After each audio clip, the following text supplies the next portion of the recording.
Editing നമ്മുടെ എല്ലാ എക്സാമിലും ചോദിക്കുന്ന ഒരു ക്വസ്റ്റ്യൻ ആണ് എഡിറ്റിംഗ് എന്നുള്ളത്. എന്തൊക്കെ തരത്തിലുള്ള എഡിറ്റിംഗ് ആ വരുന്നത് നമുക്ക് നോക്കാം. Basic grammar, sentence structure, spelling, word order, punctuation, articles, tense, subjective of agreement, relative pronoun, relative clause തുടങ്ങിയിട്ട് ധാരാളം ടൈപ്പ് ഓഫ് ക്വസ്റ്റ്യൻസ് നമുക്ക് എന്തിൽ കാണാറുണ്ട്, എഡിറ്റിംഗിൽ കാണാറുണ്ട്. അതിൽ ഏറ്റവും ഇമ്പോർട്ടന്റ് ആയിട്ട് നിങ്ങൾക്ക് ക്വസ്റ്റ്യൻ ഉറപ്പായിട്ടും ചോദിക്കുന്ന ഒരു ക്വസ്റ്റ്യൻ ആണ് simple present. Simple present related ആയിട്ടുള്ള ധാരാളം മിസ്റ്റേക്കുകൾ തന്നിട്ട് ചോദിക്കാറുണ്ട്. അപ്പോൾ സിമ്പിൾ പ്രസന്റ് അടിപൊളിയായിട്ട് സിമ്പിൾ ആയിട്ട് കുറഞ്ഞ സമയം കൊണ്ട് പഠിക്കാൻ പോകണം. നിങ്ങൾക്ക് സബ്ജക്റ്റുകൾ ഏതൊക്കെയാണെന്ന് അറിയാലോ. സിംഗുലർ സബ്ജക്റ്റ് ഏതൊക്കെയാണ്? ഹി, ഷീ, ഇറ്റ്, അതുപോലെ തന്നെ ഒരു വസ്തുവിന്റെ പേര്, ഒരാളുടെ പേര്, യെസ്.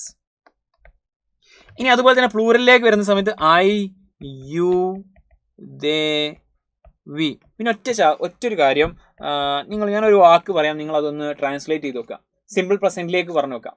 ഞാൻ തിന്നുന്നു എന്നെങ്ങനെ ഇംഗ്ലീഷ് പറയും? ഞാൻ തിന്നുന്നു. സിമ്പിൾ പ്രസന്റ് വേണേ, സിമ്പിൾ പ്രസന്റ് ടെൻസിൽ ഞാൻ തിന്നുന്നു. ആക്ച്വലി ഐ ആം ഈറ്റിംഗ് എന്നുള്ളത് പ്രസന്റ് കണ്ടിന്യൂസ് ആണ്.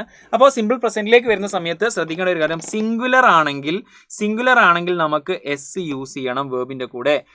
പ്ലൂറൽ ആണെങ്കിൽ അതിന്റെ കൂടെ എസ് യൂസ് ചെയ്യാൻ പാടില്ല. എക്സാമ്പിൾ കാണുന്ന സമയം നിങ്ങൾക്ക് കുറച്ചുകൂടി ഈസി ആയിട്ട് കിട്ടും.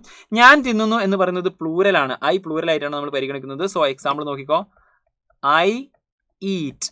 ഓക്കെ, ഞാൻ തിന്നുന്നു. ഇനി അവൻ തിന്നുന്നത് എങ്ങനെ പറയും? He Eats. He Eats. അവിടെ എസ് യൂസ് ചെയ്തു എന്നുള്ളതാണ് ഒരു ചേഞ്ച്.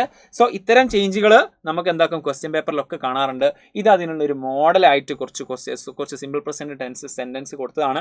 ഇതുപോലത്തെ ഏതെങ്കിലും കുഞ്ഞു 2 എക്സാമ്പിൾ, സിംഗുലറിനും എക്സാമ്പിൾ അതുപോലെ തന്നെ പ്ലൂറലിനും ഒരു എക്സാമ്പിൾ നിങ്ങൾ കമന്റ് ബോക്സിൽ അറിയിക്കുക. നമ്മുടെ എൻഡ് ഗെയിം ബാച്ച് ഒക്കെ സ്റ്റാർട്ട് ചെയ്തിട്ടുണ്ട്. ഈ നമ്പറിലേക്ക് വിളിച്ചു കഴിഞ്ഞാൽ 15% ഓഫറിൽ നിങ്ങൾക്ക് അത് കരസ്ഥമാക്കാൻ പറ്റും. അപ്പോൾ നമുക്ക് മറ്റൊരു വീഡിയോ വീണ്ടും കാണാം.